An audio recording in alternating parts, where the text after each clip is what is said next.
Meditations with Ryan Slomak. Hello and welcome to episode 49 of Meditations. I'm your host, Ryan Slomak, and this is a show dedicated to making space for other people just to hear their stories and see what we can learn from one another. On today's show, we have somebody who is just fascinating, awesome, a cultural icon.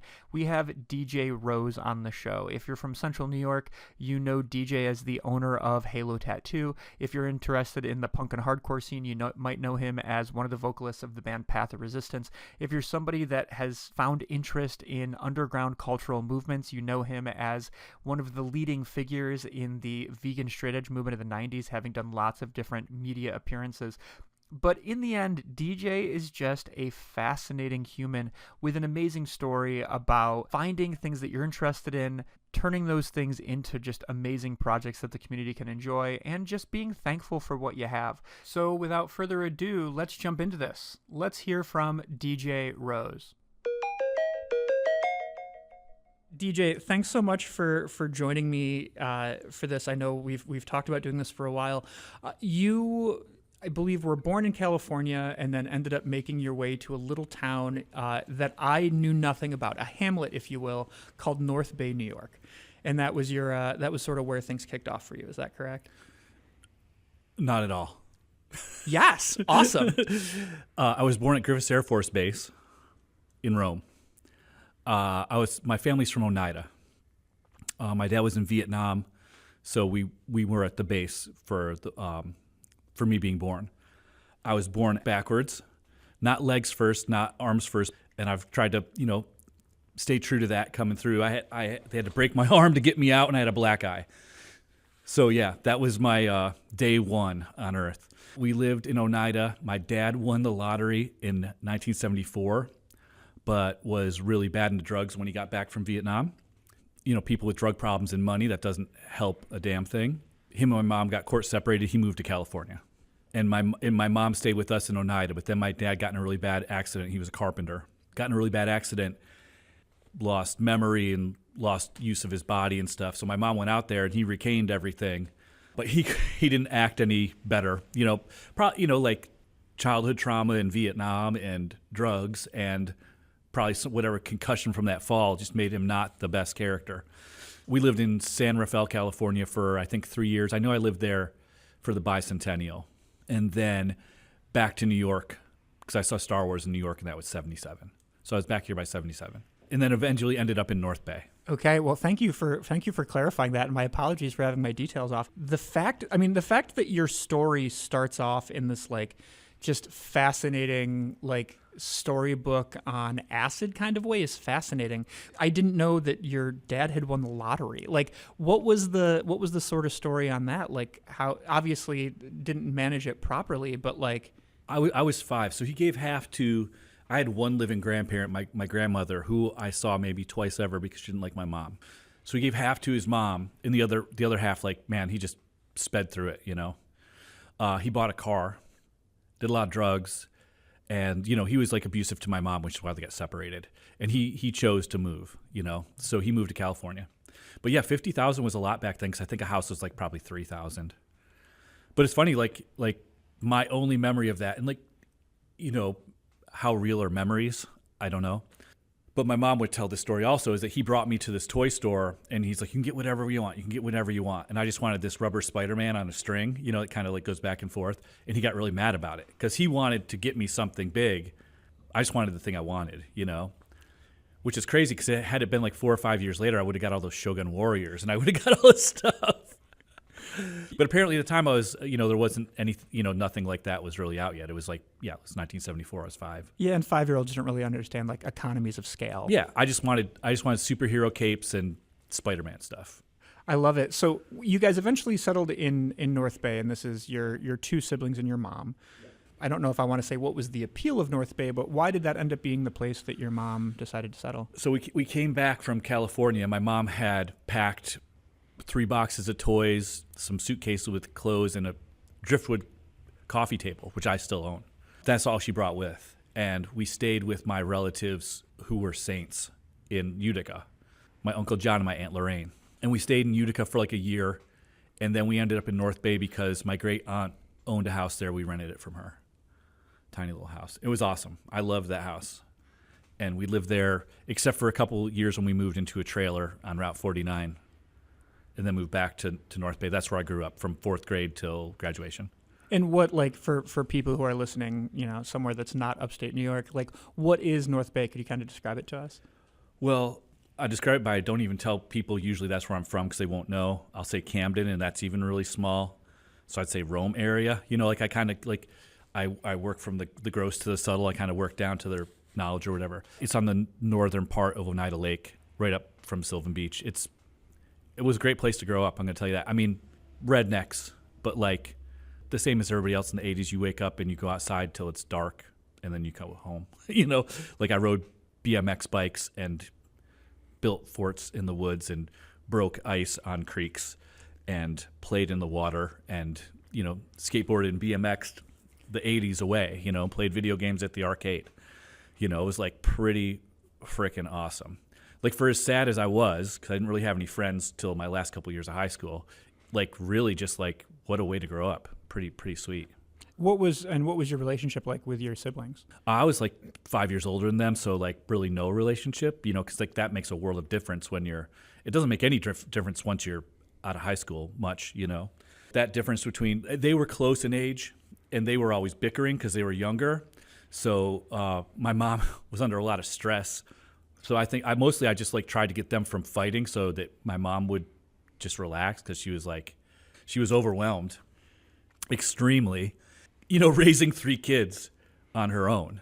You know, I give her all the grace in the world for that. Of course, I felt sorry for myself up until I was about maybe 25 or something, you know. And then you meet people with real problems. You know, like in your 20s, you meet people with real problems, and all of a sudden you're like your problems are still your problems, but they're not. When you meet some other people and hear what they've been through, wow. Well, let's talk about the sort of like self-discovery of DJ Rose in like high school, like in middle school. Like what kind of, you talked about like kind of going out and playing outside. Like what were things that you're really passionate about that you just like wanted to spend all your time doing? Star Wars, like playing with Star Wars guys, building forts, ninjas, super into ninjas, carving kanji into sticks and having bow staff, you know, Dungeons and Dragons, super into Dungeons and Dragons in the 80s. And like really kind of like music got a hold of me like really early. I'm a very emotional person, so like music of course was going to sweep me away. Like in like the 70s and stuff, it was like, you know, the more orchestral stuff like Moody Blues and stuff like that, you know, like sweeping passionate, and then like a lot of the pop songs of the era. So here's the thing, being the oldest of 3 and having a mom that was single, like I babysat a lot. So I watched Saturday Night Live basically, I think I started in 76 or 77. I was like 7 or 8, but I was awake because I was babysitting because Saturday night. You know, my mom would go out with friends and stuff. So the second I saw Devo, I was like scared as hell. Like I think it was on Saturday Night Live, but it might have been on Fridays or one of those nighttime shows that had music on it. You know, seeing Bougie Boy and like people with like weird faces and diapers getting spanked by, I was just like, what in black and white. You're just like, I had never seen such crazy stuff, and I was like scared and interested, you know. So Devo kind of like broke me, and then I started getting into like more alternative music. Like, I mean, Duran Duran, which was very alternative at the time, even though it was pop music. Wild Boys means something, right? Like, yeah, I don't know what it means, but I love that song. Devo, then Duran Duran, and then like in 1985, like Depeche Mode took over everything and still has. It was like alternative music, and that's when I realized that I was not like the people around me, because they just were, in my mind, like, you know, of course, like I'm the main character in my story, but in my mind, like the way of life of people around me was very droll and ordinary, and I just wanted to be in the places where people were making that music, or like things were going on, or people were dressing exciting or doing their hair exciting, you know, not quite beaten down by everyday life, because that can happen to you really quick if you let it. So that's kind of like in middle school, I was kind of like, I was really trying to fit in super hard because I didn't have any friends. When you're a kid and you're on welfare, like you like free lunch tokens, so people pick on you. you're not wearing the right clothes. You know, I would look in the yearbook and see what people were wearing and try to get stuff that looked like that so people wouldn't pick on me. People were going to pick on you no matter what. I didn't understand that as middle school. I played football, so people kind of liked me, but like I didn't really have much in common with the other football players. In high school, I switched to all the wrong sports. I did soccer, volleyball, and track, you know, not baseball, football, and whatever else. But like I did all like the running sports and all the, you know, stuff like that. So I kind of like made myself an outcast and felt like an outcast. And thankfully, later in high school, I made some other friends that were outcast friends. One that lived on the same block as me, but like didn't have much to do with me in middle school. We became friends in high school, and there was a third person who moved down from Montreal. Like he's getting in so much trouble up there. His mom sent him down to live with his dad, and he was a real weirdo, you know, like us. Like he was into new wave and stuff. So like when he came down, we were like, oh my God, this is like a gift. And I started going to Montreal and doing stuff like that. That's really cool. I guess that was one of my kind of questions is that like, you know, like I know there weren't a lot of resources, like getting out of that area was difficult. Like, you know, we're not at a point where you just have technology that can give you perspectives into like other parts of the world instantly. Because of cable television. Okay, that's what I was going to ask about is like, what was sort of like your entry point into like, oh, there's a whole other world out there and I need to go explore it? Yeah, I mean, 2 words, night flight. Like cable came down from Camden to the beach. It went down one road, and that was my road. So I got MTV the year it like came out, you know, I had HBO and things like that. But like USA Network had Night Flight. It was like 4-hour curated music stuff. This guy from California did it. It still goes. It was gone for a long time, but now I have a streaming service, and I've subscribed to it since it came out. Because even if I don't watch it, I want them to have my money, because they really just like. I saw Another State of Mind on there. I saw A Music War, which had the first time I ever saw the Cramps. Also freaked me the F out. Like Lux Interior with the microphone all in his mouth and his pants down as low as they could be, screaming, thrashing around. I was like, what in the world? You know, like just being exposed to like all that stuff, highly curated cartoons, new wave stuff, and like alternative theater. And it was just like pumped into my living room 4 hours a week. And I had a beta, so I would like record it and watch it, you know, whatever I could, and save some and do whatever. But like I did have technology, and that technology was like came to me via Los Angeles through my television set. And that's why whenever people like get mad because this band, I mean, things are different now, but like this band's getting big or this band has a major label record or something like that, I'm like, that's privilege talk, because there's someone out there that's the only thing they can get. I mean, I know things are different now because of the internet, but for a long time in the 90s and stuff, people would like really just like try to like be difficult about anything that made it big or made it out there. And I was like, you don't understand that like we need to get these ideas out there. There need to be major label bands. Like they're not going to, what does it hurt you? You know, these ideas need exposure as much as possible in whatever way we can get them out there. And it's helpful. I love it. Well, so in regards to the DJ Rose narrative, you ended up deciding to go to study at SUNY Potsdam. Yeah. For a little while, and I know you weren't there that terribly long, so I don't want to spend too much time there. But I'm really curious about like, what did you want to study there? Like, what were your sort of educational or career aspirations? Being a child of the 80s, I wanted to be Indiana Jones. I still try to dress like Indiana Jones. For listeners out there, DJ, I accidentally wore a Devo hoodie, and DJ is wearing camouflage, so he kind of blends into the back of the room. But I was telling my kids last week, I was like, you know, my favorite two growing up were like Indiana Jones and Boba Fett, and like you can see every day I try to dress like a mix of the two as much as I can get away without being a cosplayer. Can't pull off the hat, that's for sure. There's hope for you, DJ. Yeah. Really what happened was I went to the school that was farthest away from my house that gave me money to go. So my year after my senior year, I had to go to for 5 weeks of school for, you know, underprivileged kids, the EOP program. So with 50 other kids from across New York State, I was at Potsdam for like 5 weeks, and we crammed in freshman English class in 5 weeks, and you had to just pass all these classes to get the scholarship, and it was super freaking cool because like. There was no one really up there like me, but like when I ended up starting the school year, I knew 50 people intimately. That EOP summer program was like the Breakfast Club. It was like the rejects from all over New York State. You know what I'm saying? Like all the underprivileged, and some people that were pretending to be underprivileged too, because they're like, oh yeah, but my parents wanted to get me into this program stuff, and we're just all these losers who can't go to school unless you do jump through these hoops. It was super cool, you know. Like my roommate was like, well, my first roommate was this hip hop dude who taught me all this slang.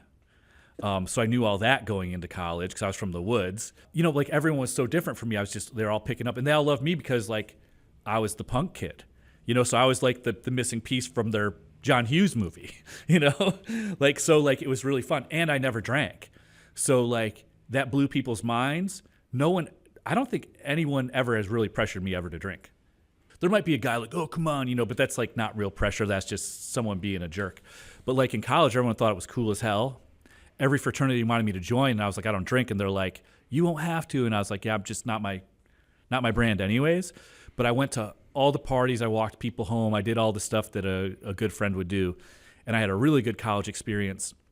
I didn't go for archaeology though, because someone told me the program was not great. I later found out after I left that it got really, really good, but I ended up going for sociology and education, and I did 2 years. But also I had my first punk band up there. Yeah. So a couple things. Number one is I was curious about, you referenced not drinking, and obviously like you're a lifelong straight edge dude, but like at what point in your sort of like growth did you decide that like messing with drugs and alcohol was not going to be a part of your story? I think it's just kind of natural. I think a lot of people do it when they're kids, when they see people around them, like either your parents or a relative or something like that, transform over the series of a couple hours into some other crazy beast. My mom was an alcoholic, but she was just, you know, beaten down by life. So she was naturally kind of surly, but like, she was not like a horrible, horrible drunk or anything like that. And my stepdad owned a bar, the 5 and 10 Tavern, and he would wake up drunk. He would drink that much, and he was a wonderful person.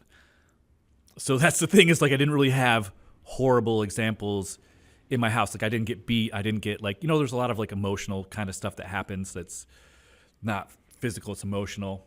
But it's like I never got, you know, like I've heard some really bad stuff from people. But like I think like having to drive around in a car where people are smoking and the windows are up, like when you're a kid, that's horrifying. You know, obviously society doesn't allow that anymore, but like that was just the norm, you know? No seatbelts and smoking and, you know, like all that stuff. But I think I just told myself early on, like, no effing way. No way, no way, no way. You know, like people started drinking, like, because I was from out in the woods, they start drinking when they're 10 or 12. Field parties when you're 12, all that stuff. Everything was centered around drinking. And I just didn't. And like my other two friends that I had that were super close to me, they didn't either. Even though they both formerly had. Through high school, none of us drank. We BMX'd and we did all that other stuff, you know? Like we didn't really need to do the same thing over and over. We were always trying to find new things to do. Like we would like one of our favorite things was we'd try to see how many people we could get. Because I lived in North Bay, there were a bunch of like kind of like just even alternative adjacent people, like really good. There's this set of 4 girls that were like amazing in our friends, you know, and they were like they would fit in with normal kind of people, weren't as mean to them, but like they were really sweet to us, you know. So we would try to get as many people, and we would like get a football, and we would just walk up and down the country roads, and we'd just toss it back and forth. When a car came, we would do something ridiculous and run in the woods, try to get the people to chase us. That's what we would do for fun. You know, try to get like if it was a truck, especially try to get someone in a truck to chase you through the woods. You know, those are the kind of things we did. Thank you for filling in the blanks on that. Moving to Potsdam, studying sociology and education, and then eventually starting your own band. Like, what was the process like of finding, we'll call it, the right weirdos to start, a music group with? Well, there was exactly like 5 of us. Is the thing. It's like me and Tom, the second year of school, this guy Tom came in. He was a couple years older because he had gone through the Air Force, and the Air Force was paying for his school. It was me and him and 2 guys from Clarkson.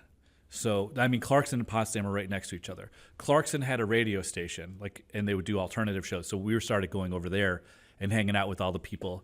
And I remember distinctly, like, have you heard Ian MacKay's new band, Fugazi? No, I haven't. Could you play it? You know, stuff like that. You know, like that's the stuff that was coming out late 80s, and I was just like, I would help do the radio show, and me and these other dudes, we did a band, and it's weird, we had an electronic drum set. This dude, Andy, he was from Buffalo, but he went to school at Potsdam, and this other guy, the other guy didn't even go to school, Bill Della Vega. He was just a dude who lived in the town. So between 2 schools and the town, we got 5 people to do a punk band. Yeah, and so here's the other thing. There's this guy, Ian Christie, who I just reconnected with. He did a zine called Ian back then. He wasn't from Potsdam, but he lived there, and we hung out like twice.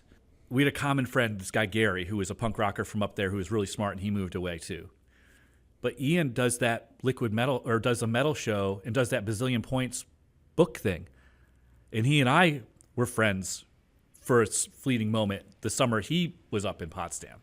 And I just found out, because I was like, I have all these copies of this Ian fanzine from back then.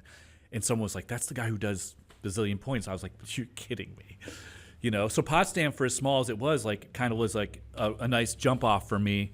It was way different than where I was from. It wasn't quite where I wanted to be, but we had a punk band. We played a couple shows. We played live over Clarkson Radio. Bastard Squad was the name of the band. I'm sure there was a Bastard Squad in every major place because of the Young Ones. That's where we got our name. What made you decide to leave Potsdam early? This is a pretty wild story. I wanted to go see Fishbone on Long Island, and my friends were going, and I didn't have any money. So I spent all this time going up and down the hallways collecting cans and returning cans to get money to go to see Fishbone. But the Friday we had to leave was my pre-registration day for my junior year. So I go to that concert, have a blast, come back home, couldn't get any of the classes I needed for my junior year. So I just filled in a schedule. And I was like, you know what? I'll just come back and I'll add drop. I'll talk to, because it's important. Your junior year is important. You have to get the classes you need. Also, I wasn't a great student. I was totally not ready to learn. I was unfocused. I was passing. Good job, bud. Not. I wanted to hang out with people. I wanted to hang out till 3 a.m. talking. I ended up moving to Syracuse and booking shows in summer of '89. I just hit the ground running here and started booking shows. And the summer came to an end. I had subletted a house on Westcott, a room, from this guy Christos. Summer ended, and I was like, well, you could stay here and do this till the wheels fall off, or you could go back to Potsdam and add drop and finish school. And I just thought, there's no way. I was going to Connecticut. I was going to Buffalo. I was going to Albany. I was doing everything. I was like, there's no way I'm going back to that, because you can go do that whenever. And I truly thought that hardcore probably wouldn't last a couple of years. I was like, once the adults find out what we're doing, it's all getting shut down, So I decided to stay, and I didn't go back. Okay, awesome. Thank you for the perfect segue into talking about your show booking, because it's something I'm really curious about. I was listening, I think, was it the first show you booked was an Underdog show? Yeah, I helped book that, yeah. I didn't do that on my own. There was a guy from Albany who was booking them, and I provided all the local, I found the venue and did all the helping and stuff. But that was my first show that I ever had a, halfway hand in. And what made you interested in the promotion of punk and hardcore? Because I think that there's so many people who, it doesn't matter what you're interested in. They're just like, I show up, I do the thing, I leave. There's a very small sect of people that actually want to peel back the layers, see how the mechanisms work, try to improve them, try to make sure that these resources are available to people. What kind of sent you in that direction that you wanted to do it? Well, so I'm gonna do a little preface in saying that when I went away to college, I found out what straight edge was, because that kid Gary gave me a tape of Minor Threat, and I realized at that point, this is 1987, I had realized that was the band that I saw play on Night Flight in 1985, because I only saw part of Another State of Mind on there, and then we were going out to play hide and go seek or something, Cemetery. So I was like agog at what I was seeing on television, and my friends showed up and I had to leave. So then 2 years later, I'm like, this is that thing I saw. That thing I wanted to do, where all these kids are yelling and they're all people my age and all jump on each other and yelling about stuff they believe in. That's what I want to do. So he gave me this tape and I found out what straight edge was, and that really got me more into finding out what was going on currently. Because also when I went to college, people were like, you don't do this stuff, oh, you're straight edge. And I'm like, what is this thing? So it's crazy that I was into punk, and there was a subsection of punk because I didn't know about that at all. I just thought it was all like, piss off, Wanka, and stuff like that, which I also think is cool, So I started coming to Syracuse in 88.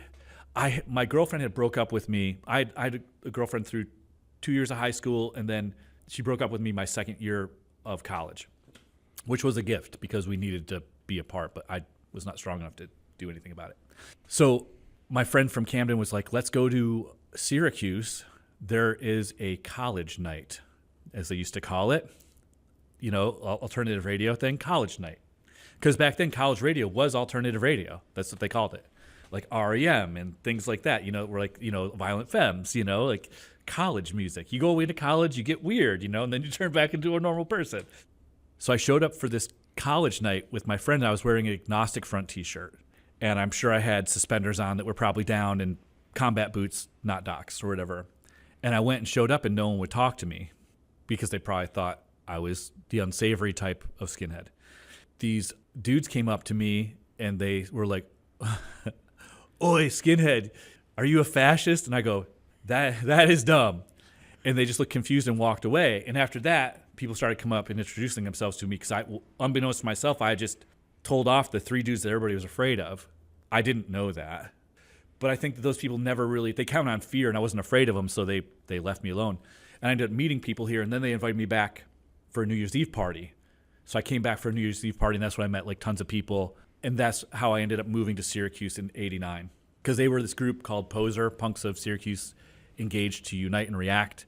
Great group of people. I went to a couple of their shows. I was so psyched. I went to a couple of the meetings, and it was like, typical kind of like 80s anarchism, like where it's like there's definitely like a couple pace cars, but they don't want to, everyone's pretending they're not the pace car. But there's definitely people that were like more leadership minded, but you had to pretend that you weren't because it was like a collective. I was like, oh, I can do this or I could do that because I had pen pals.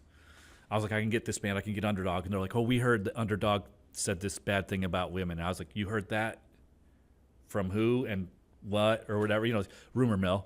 And I was like, well, let's just book these things. And they were like, oh no, we're going to do this and that. So when I moved here, I was like, this is a marketplace of ideas. I'm just going to start booking the shows that I want because anybody can do this. And I don't have to pretend that I'm part of a group where I don't want to do things. I want to do things. And the people that were like kind of really heading that Poser group, they're all a lot of them were like really good leaders, but everyone had to pretend that they weren't. Because you get ostracized for being like, it's that weird like communist thing where no one can be better than anybody else. It's like there's definitely people that are like better at booking, better at money, better at all those things. So I moved here and started booking shows, and Poser kind of like disbanded a little bit. But yeah, I used to come and stay at the Goth House on Westcott Street, and that's where I would stay, before I moved here. And shout out to World Goth Day yesterday. Yeah, I ended up wanting to book shows and just doing it because I could. Let's talk about the genesis of that a little bit. Like, so you kind of worked with somebody to book the Underdog show. What was the first show that you did that it was like 100% DJ Rose? Like, this is my baby. I think it was Uniform Choice. Young Fearless Iranians, I think, opened up. I think that was I haven't thought about this stuff in a while. I think that was it, or maybe Release and Vision. I don't know. The first couple, I only booked shows for like 2.5 years. I know, and it's one of the things that I think is really interesting is you eventually ended up booking shows at Syracuse University's campus. Yeah, that was a good one. Which I really want to know more about because that was a stunt. That was a stunt that I pulled off. That was really, really brilliant. Yeah. So rather than Ryan Zlomek talking about what the heck this means, like, how did you? First things first. How did you end up becoming affiliated with Syracuse University without being a student? So my friend Chrissy Blyler was a student, and she ran a bunch of student unions and stuff like that. And I would always hang out with her. So people are just used to seeing me. And she's like, see if you can book a room. I started this animal rights group at the university. I was not a university student, but I worked for the university at the Good Food Store, which was a health food store on campus. So I did work at the university. And I just got to know all these. Chrissy introduced me to all these adults. And they were all they were just all cool people, like Syracuse University back then, like all the people running stuff were just super cool. And so like I just started booking rooms for the animal rights stuff I was going to do. There was we had started one. This guy Dirk, who is from here, was like, we should start an animal rights group. And I've learned since then, we means that you should do this, right? So he was right though. So we started it, and he was a really smart person, but he's not a good talker. Him and his brother Adam are both awesome dudes, like first generation punk dudes from here that I was friends with back then. And I just saw Adam a while back. Adam's a DJ, a reggae DJ, really popular around here. I just started booking rooms for the animal rights thing, and I started booking the university. But the best part was I had the university pay for it. So I was able to give bands all the money. So let's just quick clarifying question. To book a room for an animal rights event, program, whatever, what does that consist of? Like, what type of programming were you doing in these spaces? Oh, just meetings. And then I ended up doing that Fugazi Quicksand show. Was that the first Syracuse show you did? No. I'd been doing shows for like a year at the Underground. Okay, so just so I can make sure I have this narrative cleared, because it's hysterical and awesome. Like, you get a job at the grocery store on campus, you socially network your way into figuring out how the systems work so you can book kind of low impact meetings. So if somebody comes in and is like, you're not a student here, like, they're not, a bunch of people have to walk out of a room. Like, it's not that big a deal. And then you eventually figure out how to book rooms that are large enough to hold concerts, and then you figure out how to book rooms and figure out the budgetary components so that the university is paying for sound and facilities for shows that you're booking for the larger Syracuse That all community. sounds way more thought out than it just happened, like one thing, then another thing, then another thing. I wish I could have plotted it out, but it was just like hanging out with Chrissy and like starting the animal rights group. And then being like, so I was booking shows at the Club Polski, and then the VFW, which is gone now. And that's where Poser had their shows, is at the VFW. And I'm trying to think if there was any other venues I did. I mean, I did some at the Lost after the university. But yeah, the university, like, I knew the sound man. It's like I had been around. Like, I just filled out the paperwork, and like got the Underground, and we would have to build, like, so every there's no stage in there. So I get people to help me put the stage up and put the sound equipment up and do all that stuff and book a show. And like all the door money went to the bands. So everyone loved playing Syracuse. Like guarantees or whatever, I would always pay people more. And they were used to being ripped off. So like we got a really good rep early on. I did not Descendants. I did an all show that was really big. That was the first one that like I actually took money from. But I took that money to pay for the other stuff that didn't work out, because I booked like instead in my basement. They had a show fall apart like the week of, so like the guy from Buffalo, the promoter there, Brian Foister, called and asked if I could do the show. And so I did it in my basement, face value, and instead it was well attended for a basement show. It was probably like 60 or 80 people there. I was able to give everybody what they needed because I saved money from the other stuff. I was like, a big part of my downfall is I don't care too much about money. I'm not really a money-minded person, so it always just kind of comes and goes. I chalk that up to like the universe or like God or whatever. Like, I'm just given what I need, and if I don't act like a complete fool, I'll always be provided for, and I'll always get more than I need, and then I get to allocate that however it needs to be done. So I don't like, I think I'd make a really good rich person, but I don't have any like I don't need to make more and more money. It's not the point. So at the time that you're doing these Syracuse University shows, how old were you? Like 20, 21, 22. I looked like a person. I mean, I looked like I was 22 till I was about 32. Sure. So I could have pulled that off regardless. Absolutely. So you had a solid decade you could have kept filling out that paperwork. Alternatively, like when we talk about throwing a show at Syracuse University, like what are we looking at for attendance? Like how many people are we talking about coming through the door? 200 to 500 people. Big. Yeah. Big right away. Built the scene really big, like pretty quick. Like just the more people that came, they brought more people, and it was just really fun. Really, really fun. So when I was kind of looking at your lineage, I'd always heard about this infamous Quicksand Fugazi show. Yeah, it was a blast. Did not know you had booked it until yesterday. Tell us a little bit about that, because that was a benefit show, if I understand. We had the animal rights group, and I was like, let's do a benefit show to raise funds for the group. And I just hit up Ian, and he said yes. And then Quicksand wanted to play, so they got put on the bill too.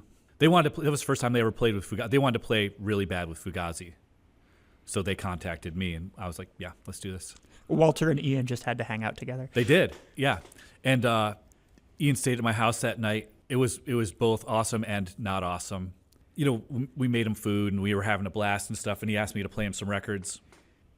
You know, Ian's not my dad, but he sure seems like a dad. You know what I'm saying? And I had him in my room, and I was playing records, and unfortunately, the tone really soured when I played him Vegan Reich. He basically didn't want to talk anymore. And I was like, you asked me to play you new stuff. And he was just like really, really angry about it. And I was so bummed because I was just like, man, you really like messed that up big time.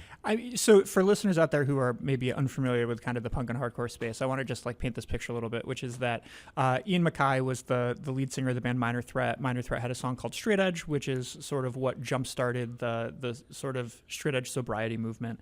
And then it's taken on a variety of different forms in which DJ and I will talk about momentarily.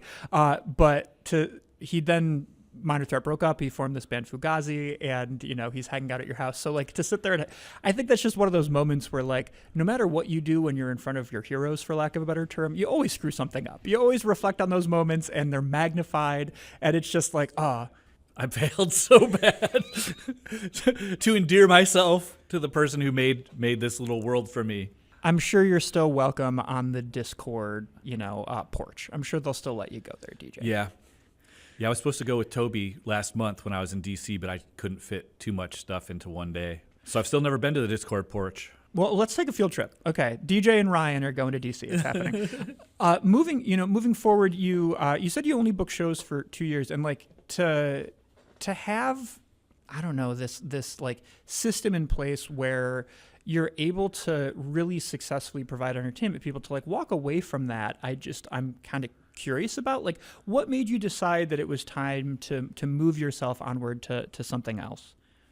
I think a reoccurring pattern in my life is I want things to happen. I don't like to wait for things to happen, so I make things happen. But then once they're happening, I give them away. So like I book shows for I booked shows at the university until there was like a really big fight between locals and students at one of the fraternity step shows or something like that, like a really big brawl. So then they made it so you could only rent that room if it was seated. So I was like, I just can't work it. So that's how that era came to an end. I started booking at the Lost, and booking with the Lost was never my favorite because they were still like in the 80s, like, charging people percentage on merch and stuff like that. And I was always having to like argue money, and that's just not what I was into. So I handed it off to other people because it was going. The ball is rolling. It couldn't be stopped at that point. I mean, you could really mess it up, but like overall, like that ball was rolling hard. There was like over 500 people at shows. Earth Crisis was playing. Earth Crisis' first show was in my backyard in a garage. They were established. They were drawing. There was many other local bands that like were just drawing people. So like, anybody could do it. So I did, booked Super Touch and Burn a lot the last years. So I wanted to see him a bunch. Then I just kind of handed it away because I don't really like the money aspect or the stress aspect. Like none of that's fun. So if other people want to do that, like I don't need to be the guy. I just want things to happen, and once they're happening, like I'm happy to like go do something else. Same with like Earth Crisis. Like Carl started that band, asked me to sing. I'm just not a strong singer, and I just felt like others could do. If I feel someone else can do something better than me, I'm not gonna be there because I'm the guy. Just because people want me to. I referenced before this interview that I think you and I are cut from the same cloth, and literally you just segued me perfectly to the next topic. So like DJ, we're rocking this. So again, for listeners who may not be familiar with Syracuse or the punk and hardcore movement, at one point in time, dare I say, the point in time at which DJ was booking shows, Syracuse was known as the straight edge capital of the world. It was a place that had like a very robust punk and hardcore scene. It was very synonymous with straight edge and vegan lifestyles. And you were recruited by Carl to sing in this band that didn't have a name yet. Right. And rumor is that you had a notebook with a bunch of names, and Earth Crisis was one of them? Yeah. Earth Crisis and Raid was another one that ended up being a band. But you think of just like a bunch of names and you write them down, and they're also the same names that other people might think of in their town because they're cool names or whatever. I remember listening to Youth of Today, and he was like, there's a youth crisis, better start to care. And I was like, that's a little small-minded. There's always been a youth crisis. Like, youth crisis is supposed to happen. You know, it's like that's like the crux of like that world. I was just like, you know, because I was really trying to analyze, like when I'd hear songs, because I came from a more punk background, and lyrics are important to me, except for when they're not, when they're just pure fun, you know, because I think that's also important. But I was just thinking there's not a youth crisis, it's like an earth crisis, because we're coming to, you know, this age of, you know, humanity being able to like cause really bad damage to the planet because of industrialization, never been done before. Anthropocene, right? Is that the name of it? Like when you living in the age where humans have control over the environment and stuff. So that was the idea. It's like there's an earth crisis. So it just seemed to work well with what we were doing. The band was not the band you know now. It was like we had a couple songs and we covered SSD because that's what you're supposed to do and that's what you should still do. Like if you ever get a chance to cover SSD, you should cover SSD. Peace punk and Boston hardcore had a large impact on Carl and myself, you know. We felt like, you know, Minor Threat was amazing, but like SSD just kind of like, you know, Youth of Today, obviously awesome. But SSD was kind of that middle link between the two that really just like made everything tougher. You know what I'm saying? Like SSD just kind of was like power, screaming energy, you know? So we covered an SSD song and that was that. But like, I'm not a person who wants to be in a band. I've been in a couple bands. That's because people like the lyrics I write, but like, I'm not a band practice person. I'm not a recording studio person. I don't like to just hear people noodling around with their instruments and stuff like that because I'm not a musician. So that's the difference between like, you know, a person who writes words and musicians. Musicians are like very interested in all the musicianship, and I just want things to sound cool. Just call me when you're done. Call me when you're ready and I'll do my part. And that doesn't make for a successful band. You know what I'm saying? You have to like love it. Like Scott Vogel, Carl Buechner, Lou Kohler, love it. You know, perform. Get up on stage. Doesn't matter what you're feeling. Perform for those people. You know, they're here for what you got to give. And I'm just not that kind of person. Can't do it. Can't pull the rabbit out of the hat like that. So what was that first Earth Crisis show? Like, what did that feel like? Just like dizzy in the head, you know, like just like can't believe. It was really cool. But once again, it was like, I had sung cover songs for people, like people would come through town and ask me to sing a cover song or whatever. And it all just felt like really fleeting anyways. Like I said, I didn't think any of it was really going to last. Was I wrong? Well, I mean, we now live in a world where like I've had the luxury of going to hardcore shows in Australia or Europe or, you know, all over the country. And I don't know if I've ever been to a show where I haven't seen somebody wearing an Earth Crisis shirt. Oh yeah. Yeah. Ubiquitous. Yeah. They've really done the world a favor. They have. They've done so much good. So did you write lyrics for Earth Crisis in that iteration? No. Carl wrote the one original we had. I hadn't written any lyrics yet. After that, I did a poetry zine and stuff like that. But I wasn't in Earth Crisis long enough to have done it. Like I think I was in it for like 3 or 4 months, and then I was like, Carl, it's not really you do better without me. Those royalty checks aren't coming to you, DJ. No. Thank you for filling in the gaps on that.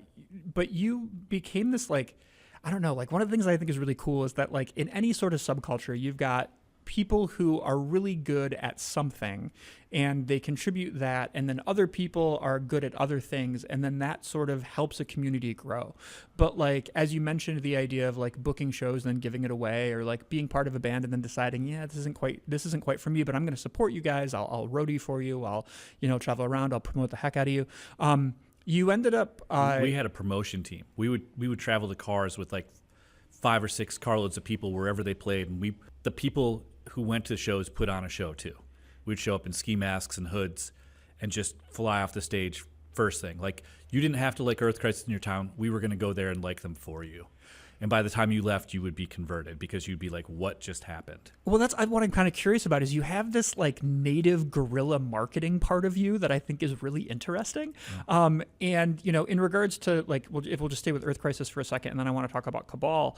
But like in regards to the sort of Earth Crisis component of, bringing a team and whatever, like what was the impetus behind that? Was that like, we're just going to have fun at a show? Was that like, we want Earth Crisis to be the biggest thing ever and this is how we can support them? Like what was the sort of thought process behind those all of mechanisms? that? I mean, like I loved Carl, like I believed he had this vision, and even where I disagree with some of the lyrics, I still believed in his vision and his drive. And the dudes in that band are like 1,000% into all of it. So it was like, it wasn't like, oh, let's go, whatever. It's like, we're gonna show up and we're gonna show out. That's the thing is like every show we just made so many friends and just had such a good time, and like it really just took off, to where it was like, those guys like became from a local band to like a really national act to an international act, But yeah, I just wanted to support while I could and do all that. Really super fun time in my life for sure. I like traveling. I don't really like traveling with bands. But that's the thing is like I'm not cut out for that, and other people are. So I did it until it wasn't like something I wanted to do anymore, and then I just had to find something else to do. And one of the things that you did was start the clothing brand Cabal, or clothing brand Cabal, is that correct? Yeah. So yeah. Tell us about that. Everybody always wanted to make shirts.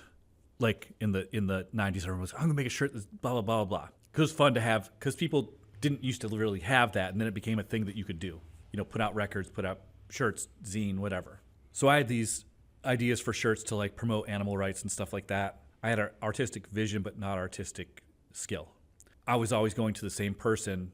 I did these shirts. Warrior Tribe was the first label, and I did 2 or 3 of those. People loved them, but I would have Guav draw them and do the layout. I was just ideas. So, and then I did a shirt for my zine, Shame of Cain, black on black, black gloss on black, regular shirts. And I always want to know if anybody did that before I did, because I don't think anybody did. And I'm always asking input. So if anybody out there knows any shirts that were black on black before that, let me know. But I was always asking Guav to help me. And I was like, dude, like, instead of me asking you to do something, instead of me just giving you the ideas and having you draw them and me make them and pay for them and stuff, like, why don't we get a screen printing thing and just do stuff? And he was fine with it. So we started doing Cabal after I did those first couple things, and we did it until he moved to New York. I didn't want to do it on my own. We had our screen printing thing. We went to Buffalo and bought a 4-station thing, and we had it in a room that was as big as you would have to move the arms to move around the room. And we had it in the back of Driver Dave's skate shop, Sunspot. I like designing shirts. I don't like printing shirts. Like, I don't like cleaning up. And back then, like, man, you had to pay for a halftone. There was like a way different process back then to make shirts. And like I had to go to the university to do this, and I had to go to commercial art to do that. Like, and now you just print out an acetate like on your computer or whatever. So we were just figuring out all this stuff out, and it was just like low tech and like just like really kind of a drag doing all this stuff. It was fun to design it. It's fun to see it out there in the world. We did a catalog. We did a bunch of stuff. Love everything we did. And then Guav moved to New York, and I was just like, I'm not doing this by myself. Screw that. So then he moved back from New York, and I had the shop, and I was like, you can have this, So, I mean, I'm still technically half of Cabal, but I haven't done anything for Cabal in like 20 years. But it was and still is like a very like Syracuse forward underground brand. Is that a fair assessment? Oh yeah, I mean, we put 315 on everything before anybody did any of that. Like, that's the thing is like people are now like, there's 315 Day. I'm like, welcome to the party 30 years late. Like, we've been promoting this place since the early 90s. Like, I put 315 on everything. Yeah, happy 31st year. 31st year of what? Cabal, right? You started in 94? Oh yeah. Yeah, so like I've got some new ideas. I think I'm going to try to like design some new stuff and breathe some new life into it, because Guav does something like every like year or so, do like a new design or like put out a different jersey or whatever because people want them. We let people use the logo and different stuff at certain times, like Syracuse bands or whatever. That's really up to Guav, because like I said, I kind of handed it off to him. But I've got some good ideas for some fun stuff. And like I said, like I'm coming out of this malaise So like I actually have a lot of ideas for a lot of stuff if I can just buckle down and actually get it out of my brain. And that's the thing is like all the things I've done, they were definitely all in my brain for like 3 or 4 years before I did any of them. And then they just come out like formed. And that's because I spend a lot of time kind of sitting on them.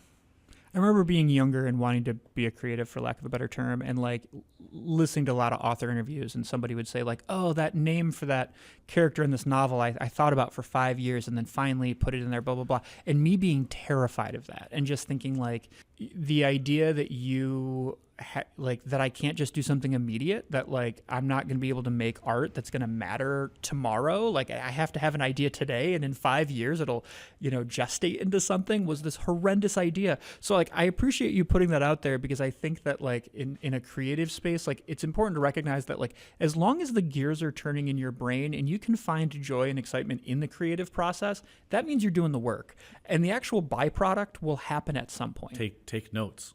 You'll look back later and you'll be like, okay, the thoughts are fleeting. They seem brilliant, and maybe sometimes later they're not brilliant, but you will know that if you've written them down, and it still kind of pings something in your pineal gland later on. Like when you read it, you're like, oh yeah. I'll do these sketches, and I work with Mike Tommy Rott from Black SS, and like sometimes I'll be like, Mike, what is this? And I hold it up.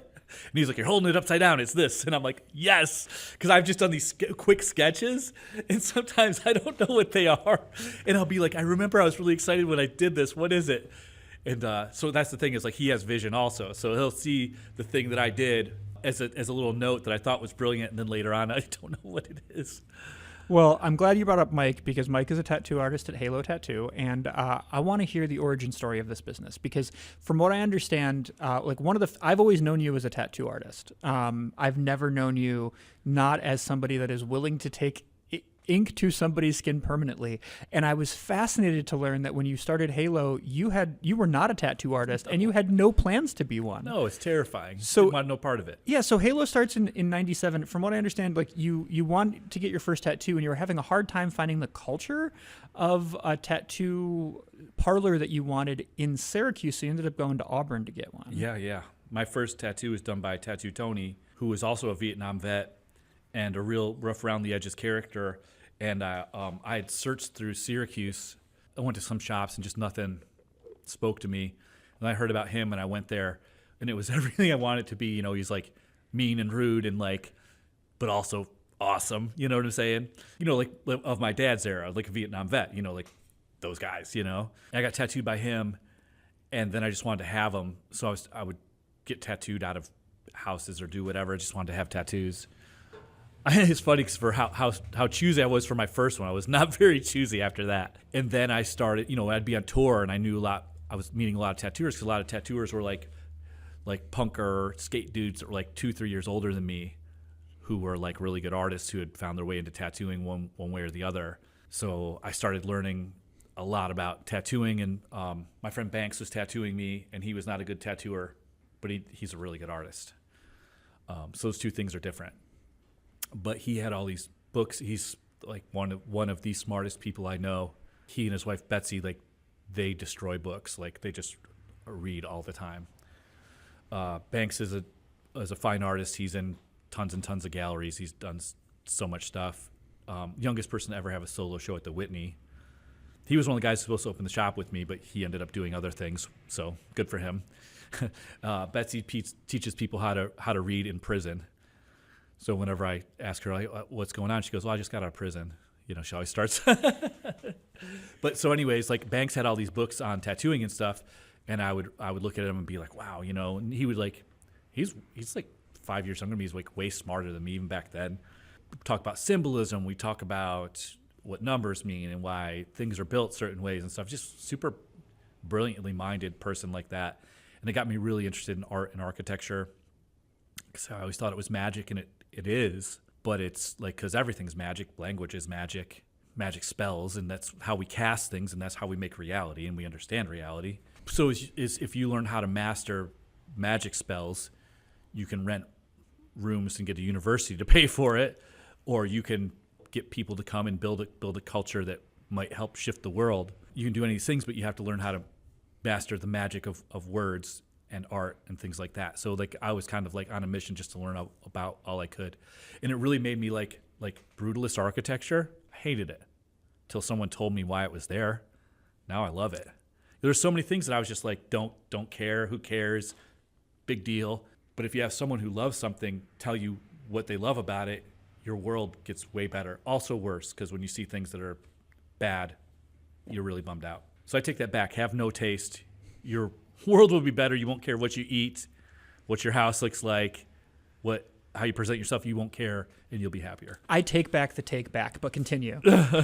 Where was I going with that? So you're talking about kind of learning about the culture of tattooing, finding books, making networking with people who were tattoo artists. So I just was traveling all over to get tattooed, and like nowhere in upstate New York would I go. So I was just like, once again, I was like, I'm going to have to do this. And like I had management skills from.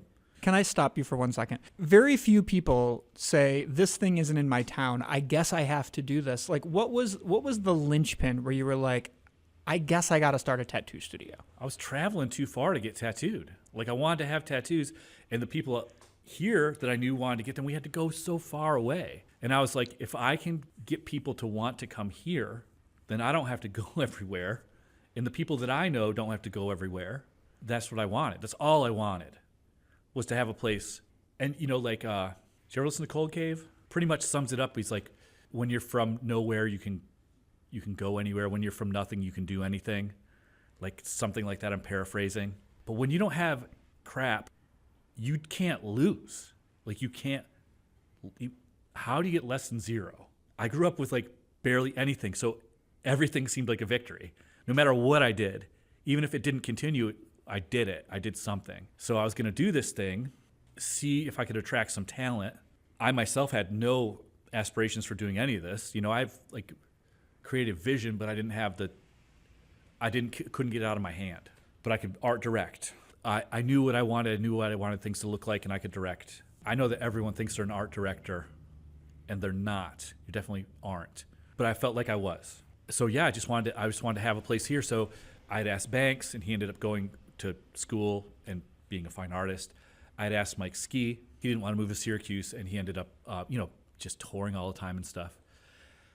So I had done a couple things for television. I had done this one thing for MTV about straight edge, and it was on a lot.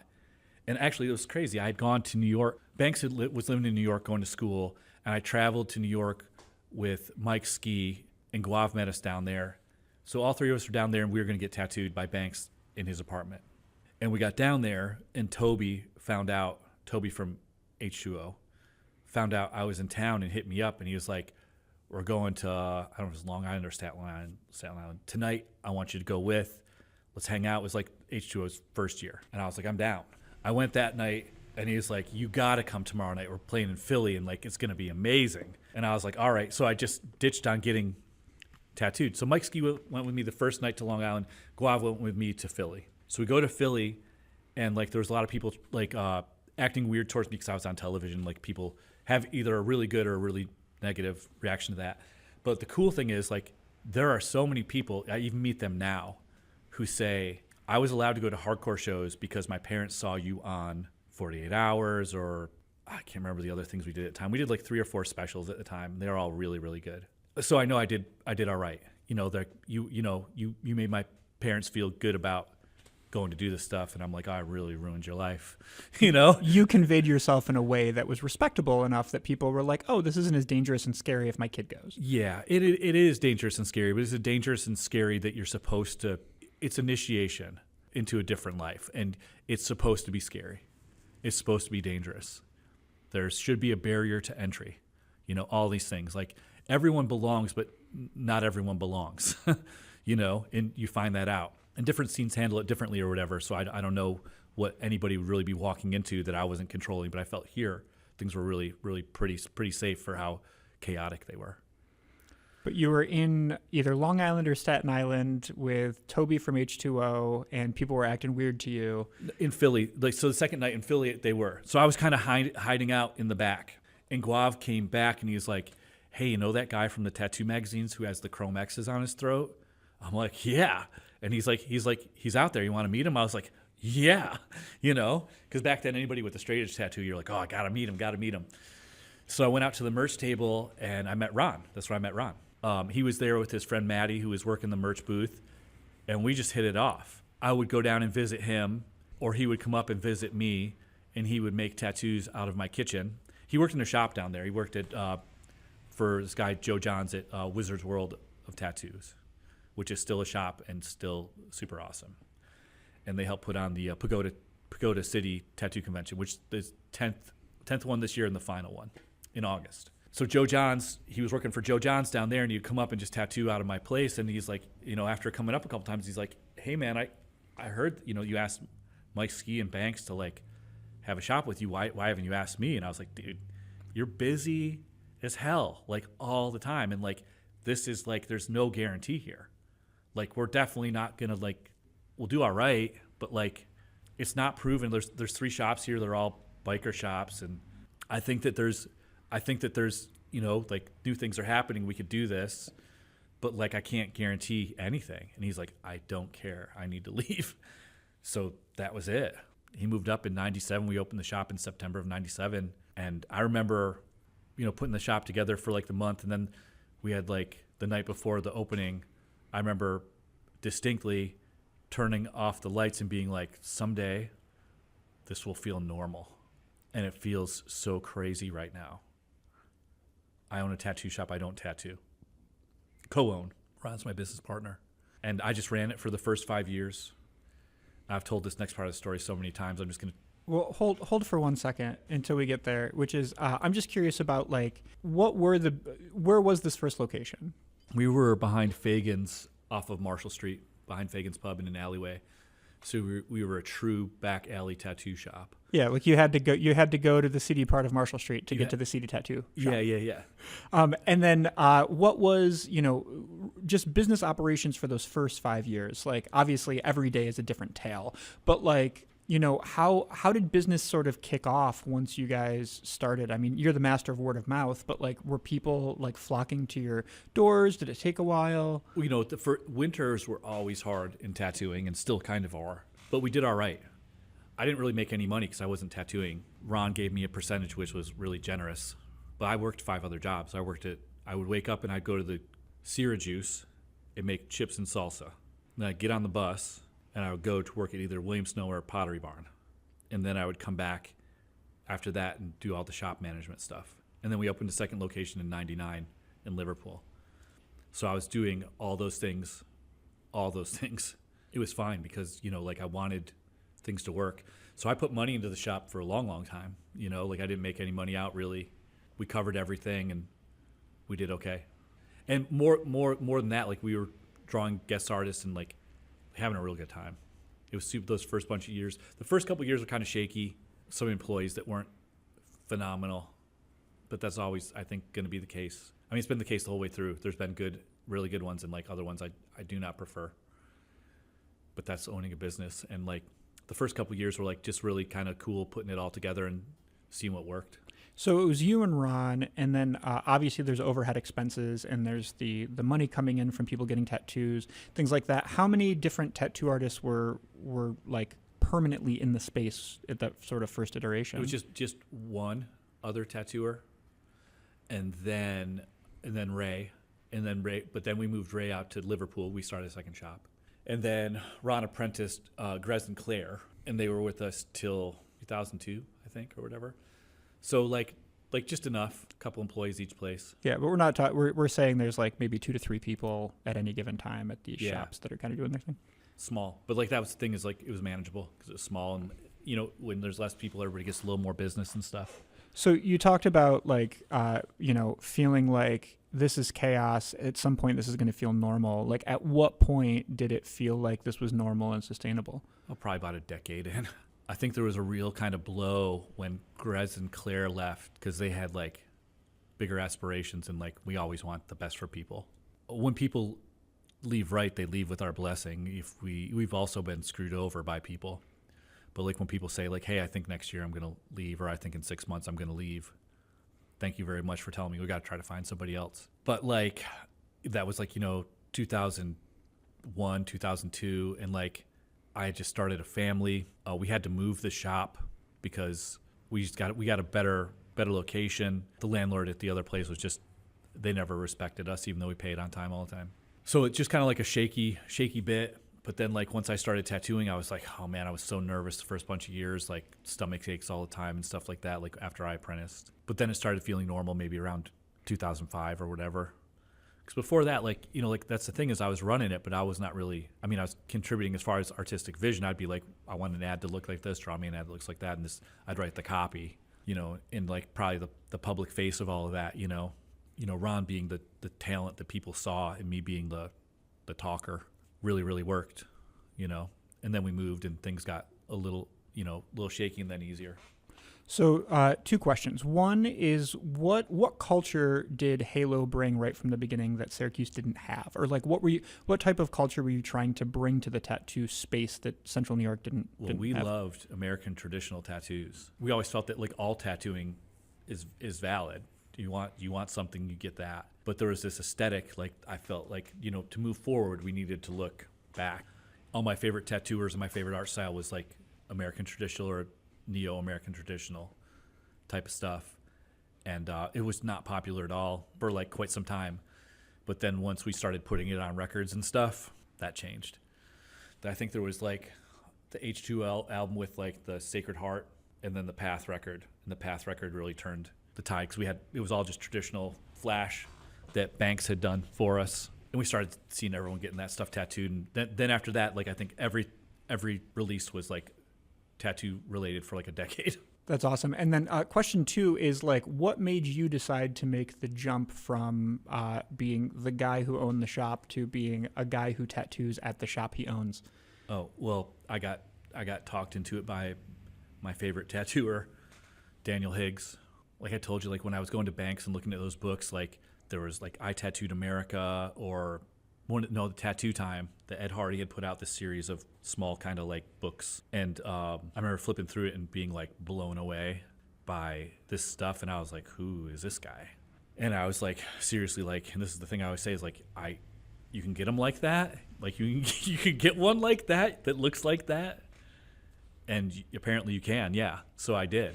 So I started writing Dan, you know, this pre-cell phone era and stuff. Like I would write Dan at the shops I knew he worked at, send him letters and wait for him to call me. And he would call and we would talk just a little bit about the appointment and stuff. And he like kind of turned down my idea. He thought I wanted it in a way I didn't. I was just sending him reference that was like showed the images I wanted. So I went and got tattooed by him, and that's like but let's just say that like I got tattooed by him 3 or 4 times. He kept on saying to me, "When are you going to start tattooing? And I thought it was like tattoo talk, like just like banter. And people that knew him were like, no tattooer tells another person to tattoo. It's just not what they do. So I started taking it a little more serious. And then like the 3rd time, he was like, have you started tattooing yet? Have you started doing? And I was like, I think I will. And man, I just started drawing. And like I never drew more than any other person. I did little sketches to show people what I wanted. But drawing is hard for me. You know, you're born with certain different things in you, and like illustrator's not my strong. I mean, now it is, but like I worked really hard and really slow, and tattooing was very difficult for me for quite some time. And I just took it tiny. I still don't do big pieces. I do pieces that I think I can finish in 1 or 2 sittings. My hands are fine. My back is fine. I haven't done what other people do, or they're trying to sleeve people out, or like do back pieces and do all that because I don't want to sit like that. I also started older, so I had like a little more smarts than most people who start in their 20s. I'd seen what the mistakes that other people had made by going too far too fast. I just realized it was not a race. Like I only needed to make myself happy and my clients happy and be better than I was before, and say no to projects that I didn't think I could do right. What is it that Dan saw in you that made him feel that you were worthy of that career goal? I don't know. I mean, we talked about the tattoos he was doing on me and what they meant and just like symbolism and things like that, but I don't know why. Like divine intervention, I have no clue. But like that's the thing is like he's also not my friend. He's like my mentor. Like I barely ever see him. He gives me calls when he comes to the States. He lives in Japan now. He quit tattooing. But I met with him 2 years ago in Binghamton at the Rod Serling Park because he was going to be in the States and I didn't want to go to any shows or whatever. So he was coming from Baltimore, so he drove out of his way to Binghamton and I drove down to Binghamton. And we hung out in that park for a couple hours and like, it was just like a really, really gracious to me. And like, he says that he only told 2 people to tattoo, and that was me and Robert Ryan. And that he's really happy with us both. And it like almost made me cry. Like, I feel a little weepy about it right now, you know, because he was like a person I looked up to who did stuff in that way. And like to be chosen like that for no good reason, because he just tattooed so many people and like, you know, so many things. Like, why me? I don't know. But we resonated. But like I said, it's not like we talk all the time or anything, you know. Like, I'm really happy for any time he would give me. And I don't know why, but it changed my life. It changed my life immensely. You know, like, I was able to provide for a family of 6 because Dan told me I should tattoo. And like, before that, Ron and Grez told me, like, oh, you could learn this, you could do this, but your friends will always pump you up. They should, you know, but that doesn't mean that it's true. I needed someone who wasn't my friend, someone I looked up to tell me instead of like a peer. And man, thank God, because I had kids coming and like they needed to eat, and I couldn't do that with the jobs I had. I wasn't making any money from the shop, and I started tattooing and doing all right. It is sometimes funny though, because people are like, you make a lot of money, and I'll be like, I don't make 6 times more than you do. I have this whole family to take care of, you know. Not like I'm special. A lot of people have a family to take care of, but like that's the thing, is like, I don't know how to explain any of this. Especially when I do interviews, it just seems like this happened, then this happened, then this happened, then this happened, and there's no grand scheme. And that's the thing, is like, I was just talking to my friend Eric Cloudbreak in LA, and I was so down this last winter, and he like was getting really angry with me when I met with him, because he's like, you're the person that everyone always looked up to. You're not allowed to be like this. He goes, you're allowed, but like, he's like, you know, you would tell me these things that still play in my ears, and I was like, Eric, I just don't know what to do next. You know, like my youngest son is 16. You know, he'll be out in like a year. You know, like, kids still live at the house, but it's like, I went from being the hardcore kind of person to like the family guy, because that's when I stopped going to shows and stuff kind of a lot, was when I started raising my family, because I've always done it for the kids, and then I actually had kids. So I did it for my kids. And I, you know, tattooing and stuff, and like all these identity things, you know, father, husband, shop owner and stuff, like all these identity things, and like they're all kind of like dissipating a little bit. And I just don't know what the next, everything's just always kind of happened when it's supposed to happen, and I've always believed in that. I think that's maybe why I've had a little bit of a crisis, because I feel like I've been floundering for too long trying to figure something out, and I just have to like not figure it out. I just have to like let go and see what happens next, because it's always happened. Like I mean, not that I didn't do serious work, but like things have just kind of like presented themselves as important to me. And so I was always able to grasp onto the next important thing to myself. It's made my life both difficult and easy, because I knew what I had to do. And now I just don't know what to do. I think everybody finds crisis at different points, but one thing I'm really curious about with you, and this is the sort of last line of questioning I had on tap, is that, you know, in the punk and hardcore space, the idea of looking to a higher power is not something that is very common. In fact, there's lots of dialogue, there's lots of lyrics, there's lots of bands that their whole goal is to, you know, smash any sort of belief that there is a God or there is a higher power or anything like that. And like, one thing I've always thought about is interesting about you is sort of your relationship with God. And I was wondering if it's okay with you if we talk about that for a minute. Yeah, absolutely. Yeah. So I'm curious about like when you kind of discovered that, you know, you felt God existed, and that, you know, you wanted to kind of devote yourself to that lifestyle. You know, I think like growing up and feeling lonely, I always talk to the ether. You know, I've always put out petitions, because you're so alone. Each one of us is like our own little lonely island, that there was some sort of connector that was super personal for each person. And I can't tell anybody what that might mean to them. But like, I always avoided church. Like my mom, we're Irish Catholic, and my mom gave me a choice when I was 5 to go to like public school or go to Catholic school. And Catholic school at the time was really kind of poo-pooing dinosaurs and stuff like that. So I was like, not going anywhere where I can't talk about dinosaurs. You know what I'm saying? So I made that choice early on. But I think that was the thing, is I don't see the problem between science and spirituality. Spirituality can give you a reason why something happens, and science can just tell you like mechanically what happened. So I think they just deal with different questions. Yeah, I always kind of had a faith in a in a being outside of the material world that would listen, not necessarily answer, but like maybe just the universe is going to tell you anyways. I had a real rejection of organized religion just when I got older because I got into punk and stuff. But once again, like organized religion, not really so much God. And then the Hare Krishna stuff really sparked a big interest in me on a spiritual quest because I didn't believe in Krishna, but that was the first religion that kind of explained to me that like your body and your spirit are separate. It unfortunately, like in America, like Christianity is like don't touch your penis and gay people go to hell, none of which is proper theology. But they don't deal with the big questions. Like they always start with like these rules that are like really damning, you know. They're not very Christ conscious. They're really dogmatic. But Krishna like really got me into like searching for spirituality, and I took a Buddhism class at SU. Oh, you know what? I did go to SU because I got free credits by working at the store. But I had already been booking shows. But yeah, I went for 2 classes, and that I was building up, and then they said you can't build up credits, so I ended up quitting the university job.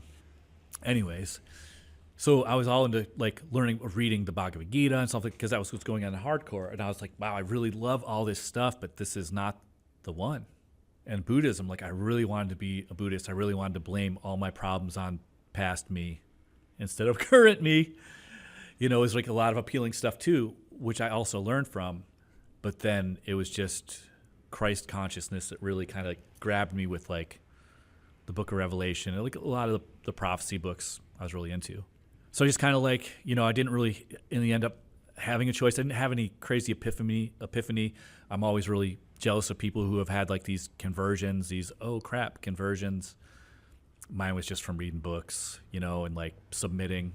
I think that a lot of Christians would probably tell you that my practice is not Christian or whatever because I'm more of a mystic. I believe in just like living the way, and like if people ask, you can present it. But I used to kind of hide it because I didn't want to make it the focus, you know, because I wanted to talk about like getting yourself together and making practical choices to help your health in the world and stuff like that. And then there was like this guy who said he wouldn't do a band with me because he found out I was a Jesus freak. And I was like, this is like the Google era. And I Googled myself and I couldn't find it. And I was like, you know what? It's kind of dumb that it's not known. So that's when I kind of like, that was around 2003 or whatever. And I was like, you know what? I'm not going to like put a basket over this candle anymore. I'm going to let it out. But it was crazy because these guys, like we were supposed to do like a straight edge band when we all turned 30. And the one guy who was in Converge was like, I won't. It was like dudes from different bands. We were going to do a project. He was like, I won't do something with that guy because he's like this crazy Christian. And I was like, how does he know? You know, because I don't really like, it wasn't something I talked about. But you know, I've done projects with like atheists and stuff because I feel like you should always just work together with people about the things you agree upon, and that's how you make progress, is by like reaching across the aisle, you know, and like doing stuff with people who do, you know, whatever you can do together. So yeah, just like, you know, like, and art has really helped me with that because of the way I think about things like metaphor and allegory and things like that as opposed to one-to-one truths, because I don't really know how you know, even math breaks down at a certain level. Not to say it isn't functionally, operationally true. We're just dealing on different levels. I can't even balance my checkbook, so I'm not trying to tell people what's true and what's not true, or what to believe in or what not to believe in. But I think that you need to follow your true interests when it comes to spirituality, and also don't be a fanatic because you have no idea if what you're believing is right or not. Like I have zero proof. I just feel intensely away, and I felt like this for a long time, and I've been challenged a ton, even recently, you know. And it's always like gotcha questions and stuff, and like, to be honest, I've forgotten more than I ever knew. So like, it's harder for me to defend now what I could defend easily like 10 years ago about my spirituality, because I'm not the most. I haven't up. I feel like 35 to 40, I was my most spiritual person, you know, like really just reading about stuff every day and all that. And now I'm just kind of like, it's just kind of settled in. But yeah, I love Jesus. What can I say? But I feel that my best way to love Jesus is to like be a good person. What that means is not just say, yes, everything's okay, but like stick up for the things that I think are right denounce the things that I think are wrong and try to mess up differently all the time, because you're just a child. I'm just a child. It's my first time being a human. I'm still doing dumb stuff. Even when I'm aware I'm doing it, I still do it. But I don't take it easy on myself when I pull out of it. Well, I really appreciate you shedding some light on that and just being so honest, because I think that I think we live in a world right now where a lot of people are unsure who they are and are uncomfortable being unsure who they are. So the easiest way to deal with that is to latch on to somebody else's ethos. Yeah. And I just want to applaud you, and I just want to say I've always appreciated the fact that whether or not my beliefs are the same as yours, the fact that I know that at any moment your beliefs are your beliefs, and you seek to know more about the world and see how your beliefs fit into that, and how you can do good with those belief systems, as opposed to feel like you need to either constantly make that your prerogative to make other people see the same way that you do. And it doesn't matter whether you're Buddhist or you're Christian or you're Jewish or whatever. If you can find a way to be comfortable in your spiritual self, that's the best for the world. Yeah, I just think that there's too much people trying to force their beliefs down people's throats. Not that I don't think you shouldn't promote to the best of your ability the things you believe in, because I'm really pro that. And I would like to say that, punk has always helped me because I really needed a rules system. And thank God I found an open source one. I would have been prime for joining a cult in my late teens had I not found punk rock, because I wanted someone to tell me what to do, tell me where to go.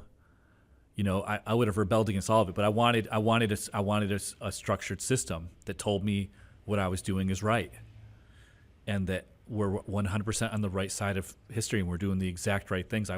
I craved that because I came from so much chaos. So thankfully, I joined one that had rules-ish. You know what I'm saying? It's still hard to define what punk is or what punk isn't. But at least that dialogue happens, and it's kind of one of those things you know what it isn't, So thankfully I fell into that bucket instead of the Heaven's Gate bucket, because I would have been so stoked to be serving God in that way, you know what I'm saying? In some way that's just ultimately not wonderful. I think you turned out pretty good. Thanks, I appreciate it. So I always want to end the show just to see if there's anything that's on your mind that we haven't talked about. I don't think there is. I think we covered everything. Holy cow, we used up all our time. It's great. We're doing awesome. So for people who are interested in you, interested in Halo, interested in Cabal, what are the best places to find you online? So my Instagram is djrosedna. My email is djrosedna@gmail.com. Halo just had a website built, our first ever website, built by Tommy from Stay Fresh with Jessica doing the photography. And I just saw the little skeleton of it today, and it looks really good. So it's our first ever website, and we've got just some samples of our work up there. You can come in the shop, Marshall Street, 171 Marshall Street. That's the one I work at.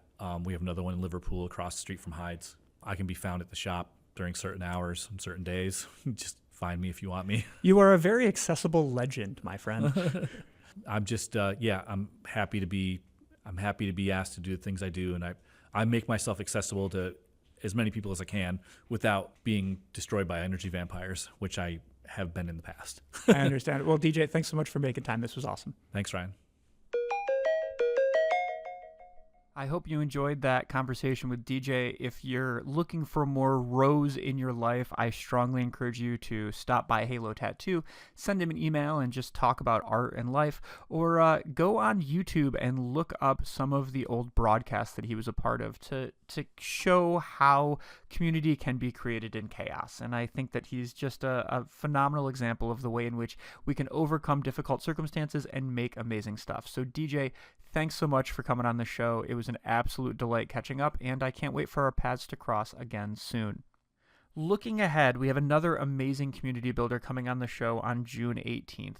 We're talking about baseball. We're going to have Jason Smorrell, the general manager of the Syracuse Mets, on the show. And if you're somebody who's out of town and you have no idea what the heck I'm talking about, in Syracuse, New York, we have a minor league baseball team called the Syracuse Mets. It's a feeder team for the New York Mets. So whenever any of our players do good, they get to go do good in New York City playing for the Syracuse Mets.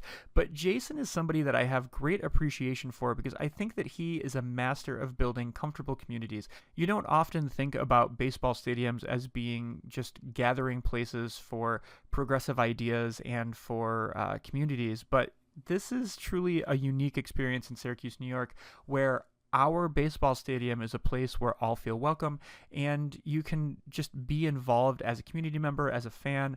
And Jason is going to lend some insight into the way in which he operates the Syracuse Mets. So if you're interested in baseball, if you're interested in alternative community spaces, check out the June 18th episode of Meditations with Ryan Zlomek with our friend Jason Smorrell.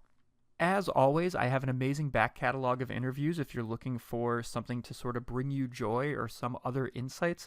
If you're interested in underground music, I strongly suggest checking out episode 30 with Mike Park, the creator of Asian Man Records. If you're more of a hardcore person, you want to see things behind the scenes a little bit, check out episode 28 with Greg Bennick, the lead singer of Trial.